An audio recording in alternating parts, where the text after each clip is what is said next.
Senator Chris Murphy, it's time to take Trump's threat of war against North Korea seriously. On Monday evening, Senator Chris Murphy, a Connecticut Democrat who sits on the Foreign Relations Committee, sent out an alarming series of tweets.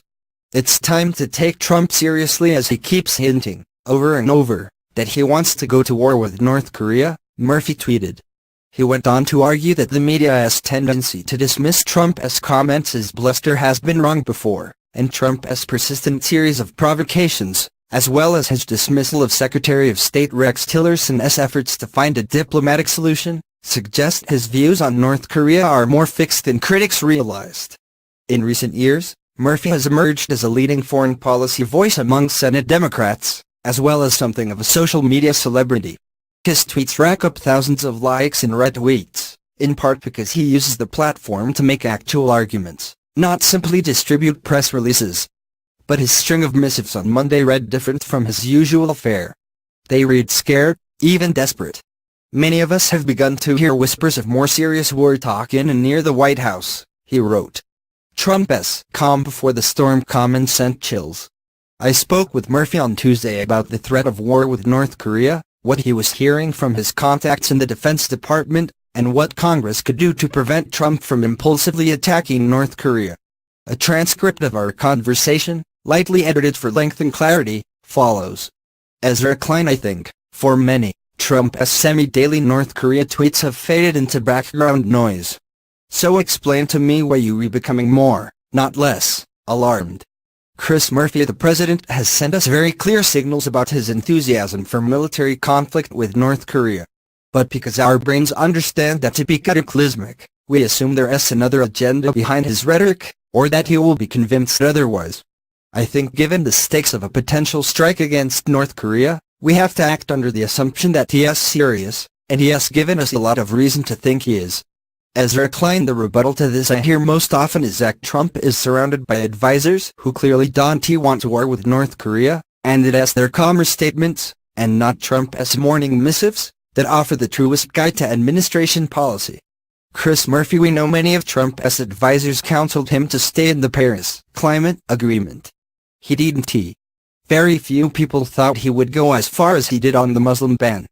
The president tends to do what he says, much to the chagrin of his antagonists. And the president's rhetoric on North Korea has practical consequences no matter what Secretary of State Rex Tillerson and Secretary of Defense Jim Mattis are doing. He publicly chastised Tillerson while Tillerson was at the negotiating table in Beijing. There's no way that didn't have the effect of making Tillerson less effective as a negotiator with the Chinese. We can't act as if the president's Twitter feed don't have a real-time effect on our foreign policy. Ezra Klein. That is a depressing sentence to hear spoken aloud. Chris Murphy. We want to delude ourselves into thinking the president is still a reality show contestant when he tweets and that the government runs separate from his Twitter feed. That is not how it works. And remember, the chain of command in the military runs to the President of the United States, not to the Secretary of Defense. When Trump continues to talk in meetings about military action, whether or not Mattis agrees with him, it creates a momentum inside the chain of command. Ezra Klein. One dimension of this that worries me is that a lot of people seem to be relying on a sort of soft coup to keep Trump in check. The hope, as I've heard it expressed, is that the generals surrounding Trump will control his paper flow, control the information he gets, and if Trump goes off the reservation and does try to order an unwarranted first strike, they will do something to stop it or slow walk it or otherwise intercede. All of this might be better than Trump unleashed, but it seems to me to subvert civilian control of the military in a worrisome way. Chris Murphy. I am not sure I entirely buy the severity of that premise, but let me reframe it. If this ended up in the military convincing the president out of military action, it would be a dramatic reversal of traditional roles. From the Cuban Missile Crisis to Vietnam to the Iraq War, it is usually the military trying to convince the president to view a problem through a kinetic lens. The military sees problems through their toolkit. They are not very good at seeing complicated diplomatic paths out of vexing problems. To assume military leaders will tell Donald Trump not to use the military to solve a problem belies the history.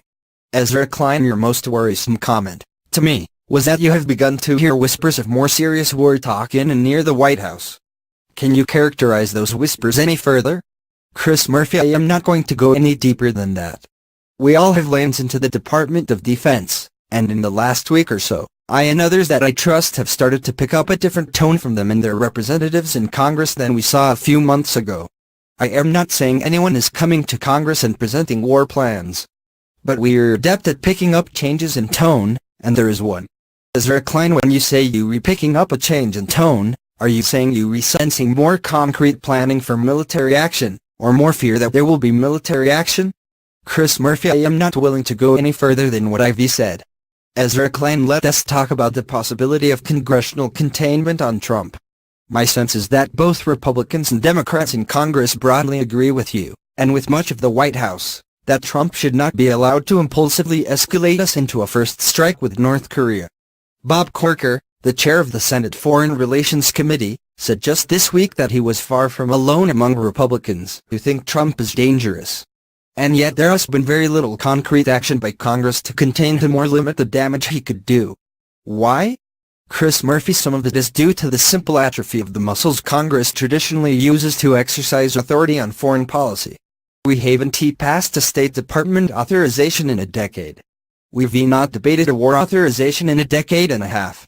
When you don't use your authority in meaningful ways for a long time, you forget how to do it. Also, the checks and balances in the Constitution work pretty clumsily when it comes to foreign policy.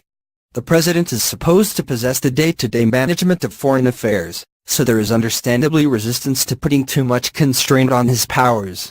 Ezra Klein, the resistance to putting too much constraint on the president's powers may be a historically useful norm, but is it really viable with this president? Chris Murphy, that's tough to pre-authorize or deauthorize military authority. We don't know the circumstances that would lead to escalation on the Korean Peninsula, and so it is hard to write down the set of constraints around events we don't know. But I think it is important for Congress to authorize action against ISIS and the Syrian regime as a way of making the president see clearly that action against North Korea shouldn't be taken without authorization. Ezra Klein, so I understand what you were saying. You re-arguing that Congress should authorize the military actions against ISIS and the Syrian government as a way of making clear to Trump that action against North Korea isn't authorized.